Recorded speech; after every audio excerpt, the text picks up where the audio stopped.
at all, the sighting. We are seeing here a genuine scramble. Almost looks like. It sure looks like that jet is pacing after that thing. I mean, it is heading toward it. And considering the defense circumstances in Israel, I bet they have good files, the Israeli military and intelligence. They have not been sharing them with the rest of the public, but very likely. We've just lost the contrail there. And now we've lost that. No, we haven't. Now, I never heard of official investigations in Israel, but they probably consider just an intelligence matter. And again, on airspace, you can bet they're very protective. Also, you know that even over the years, the military mostly, their concern is to whether the thing is a threat. Sure. If it's not a threat, even Nick Pope explained it very well from England. I mean, that's not their job. If it's not a threat, it's someone else's job. Whatever. Yeah, exactly. It doesn't mean it's not real or they're not concerned, but their immediate reaction is this is not our department. Yeah, let other department of the government deal. Scientific study or what have you, but if it does not seem to be a problem for our citizens, we have other things to do. Right. So I think that's probably the case, especially so in Israel, where they're very busy with a lot of other problems. Yep. They probably don't have the time to really do an in-depth investigation of UFOs. They just want to know, is this thing going to pose a threat? Well, we see it in the early American documentation, so much of which is on this DVD. Very clearly. In fact, the Robertson panel, which I'm sure you have some of the documents in the DVD. Well, actually, I'm not even sure, but it threads its way through. If this is a threat, and again, in the early days, is it a Soviet threat? Well, that was the concern at that time. You have to put in the context, the sociological context on how those documents were written at that time, right? And the history of the moment was that they were their big number one enemy. There is a certain amount of actual theorizing about if these are extraterrestrial. Yeah, they even do deal with that possibility. And that's wonderfully dealt with in the Project Sign papers, I must say, very poignantly, in fact, very non-bureaucratic kind of language. Okay, we have a conventional aircraft coming in on the left and an unconventional one leaving on the right. Those white dots do get around. Well, hello. Yeah. Now that's nice to see. That was a nice one to see. Just out of a dead stop, pretty much, took off. Yeah, we've seen a few like this too. Huh. Well, there's nothing ambiguous about that shape. It's a something.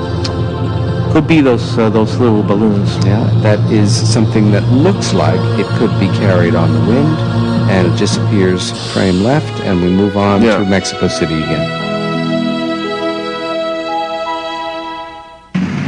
And night shot.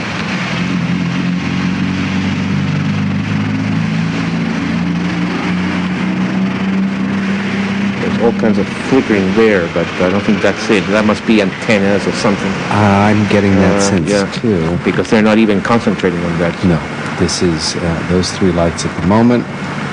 And again, it looks like an antenna shot. Right. Yeah, because it could be over a hill or something, you know. It looks like it's on this, but at night you cannot tell. Exactly. It could be, that's probably what it is. In fact, almost even looks like an antenna.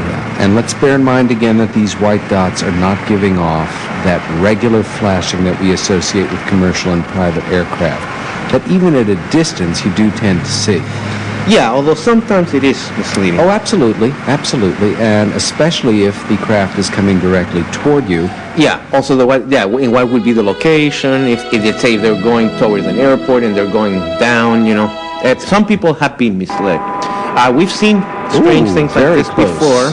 That's true. On 3 or 4 of the tapes we've watched over the last 5+ hours, we have seen a very similar plane. Now we see two. Now that's particularly interesting to see them together as opposed to independent. Let's see if we can get all three in the frame there. Nothing here. There it is.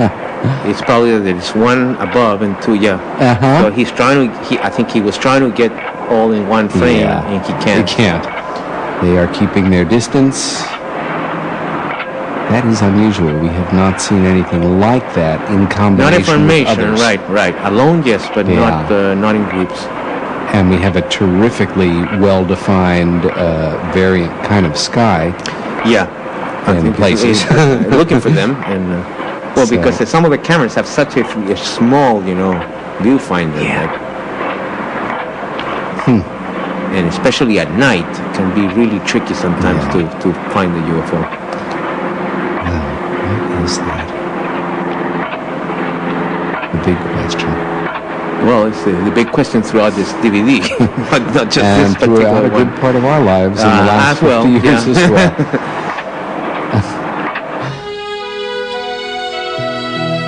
And more Mexico. Yeah. Endless amount of stuff from Mexico. I guess. Now, it looks once again like we are dealing with a vertical cigar-shaped object. We've seen some of these too. We have something to really measure, perhaps even quite its a subtle distance movement there. against.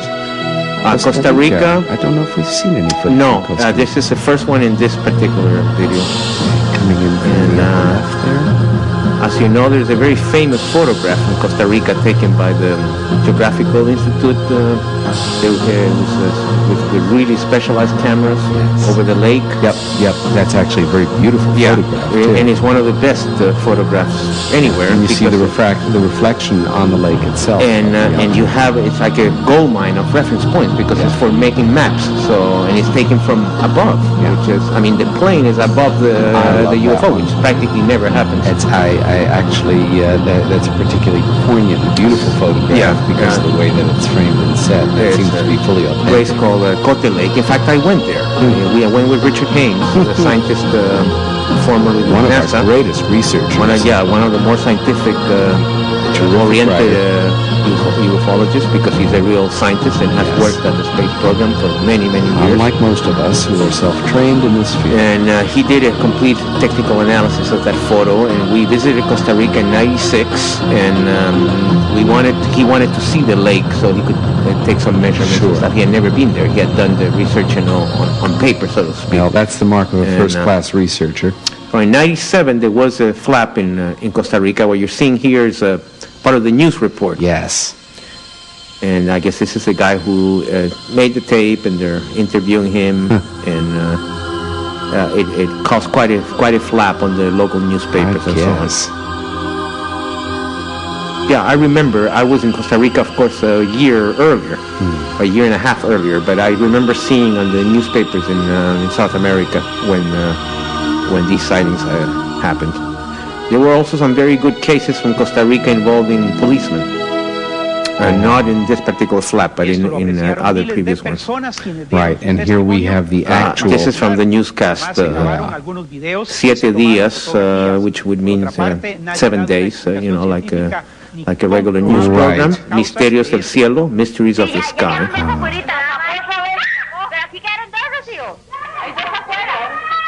And from what I remember when I heard previously the audio track, they were basically just saying that many people have seen these objects, and there was a mystery about what they were. I guess. Yes.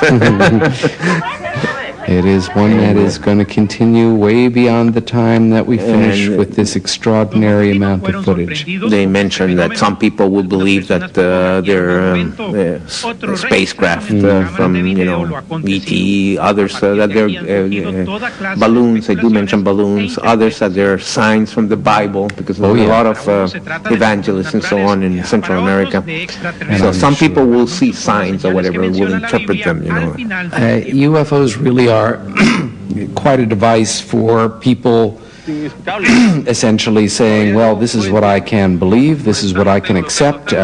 Beyond that, I don't think so. A lot of times we really find ourselves sort of rigid in our thinking in the subject and don't want to cross that line to say, well, maybe they're not this, maybe they're that.